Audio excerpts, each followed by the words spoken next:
But it's a good way to use up scrap wood. And he asked what kind of wood. Well, I recognize ebony. The rest of them, I don't know what they are, but they're kind of fun to make, and it is a handy size. The one that they have in the picture looks like is the shape of a pear. Mine is more like a football, but anyway, that's about it. It looks great. Okay, Dick Markham. Looks like he's been spinning some paint. You been spinning paint, Dick?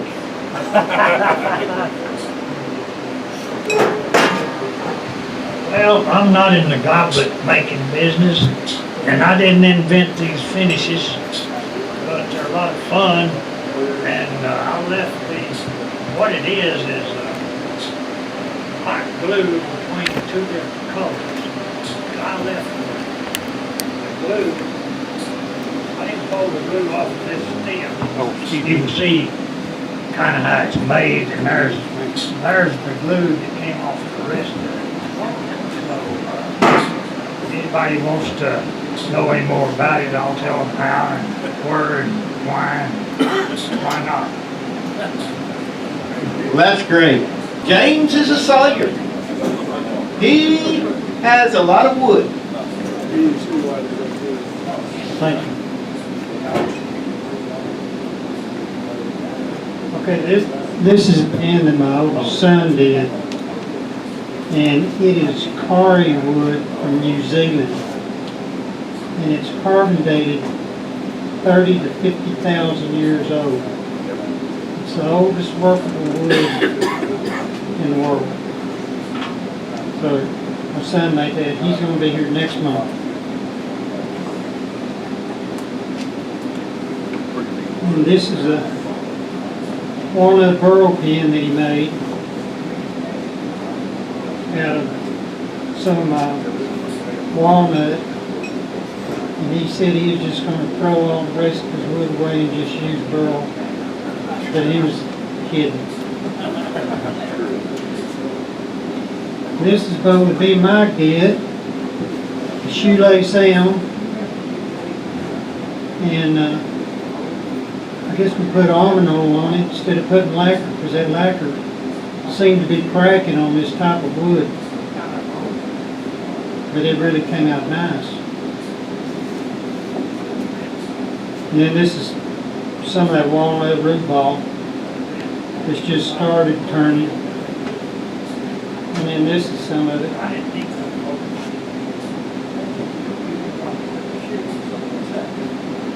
Oh, put shavings on the inside to keep it damp, hopefully where it won't crack.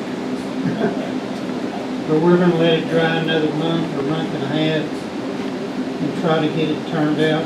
All right. Gordon. Got a customer that asked for a Lazy Susan, a big one, so we turned her out one out of brown ash. Turned out really sharp, and as y'all can see, and sold it for $200. And this is some apple or pear. James is not sure what it is. I got this wood from Kessler, Jim Kessler there, and we turned out a cutting board for my daughter after she saw the ash. Well, she wanted this cutting board, and wanted a cutting board, and it turned out really sharp. It made out of apple or pear one, and it turned out really gorgeous. You're really happy with it. Oh, yeah, covered them with walnut oil with food safety. All right, Lloyd.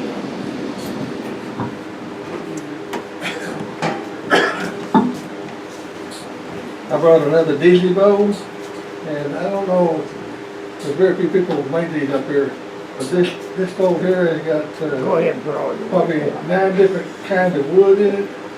There's 18 different pieces of wood glued together to make this thing. And I don't know how many pieces you can get when you recut it and glue it back together. 300 or 400 different pieces in this thing. This here is about 10 inches in diameter and about 4 inches tall. What they call a Daisy boat. All right, Randy. Randy Thorne.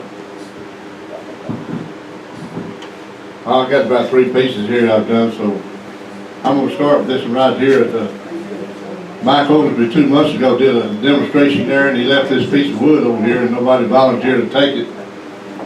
So I took it and just gonna finish it up there.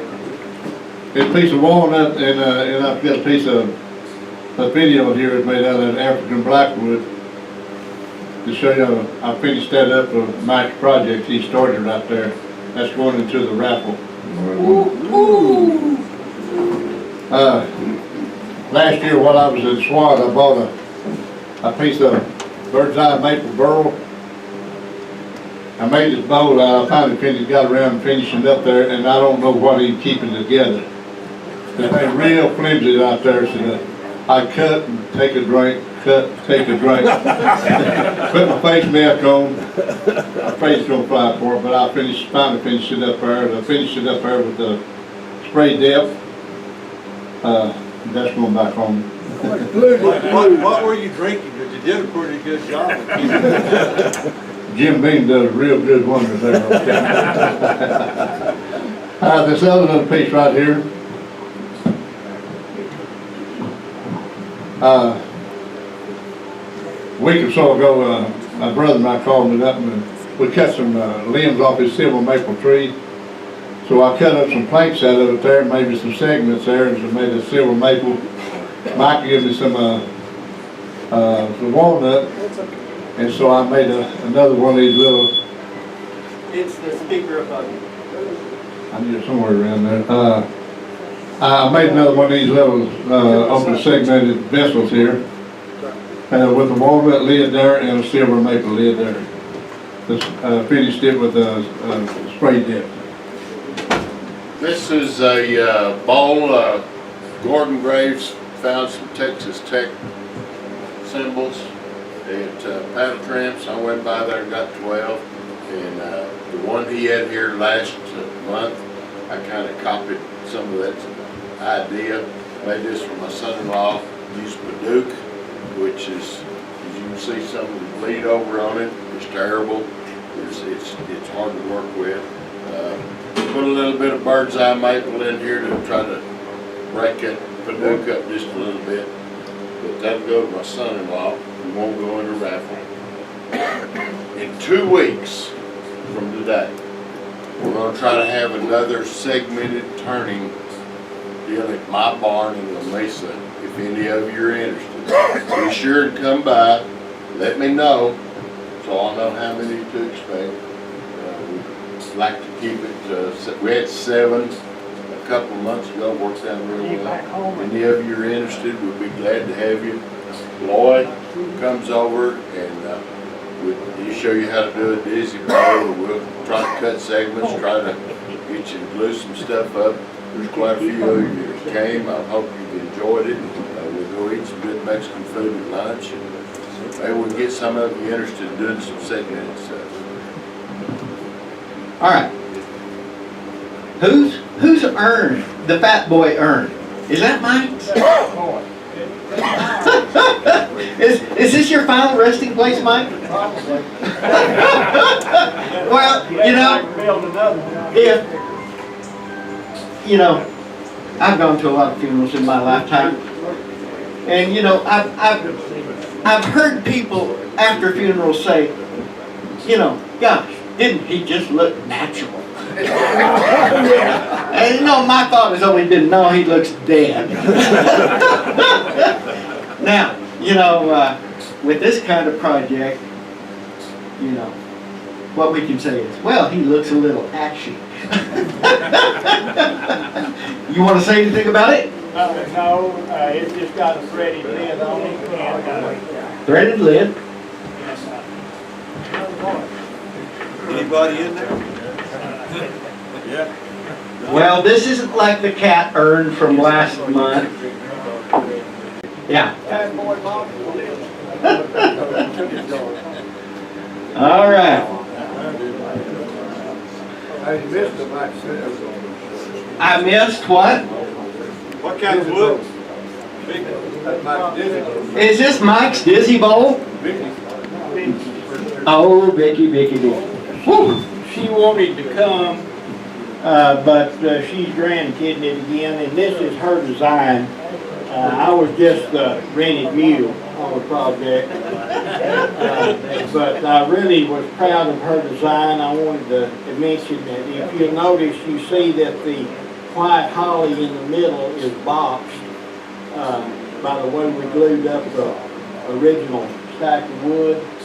And the feather pattern goes all the way through in a spiral, and the boxed holly pattern goes all the way through in a spiral. So the big part of this is work, but what makes it cool is the way you design it when you're stacking your circles and studying. And anyway, Ron and Lloyd are guilty of getting mixed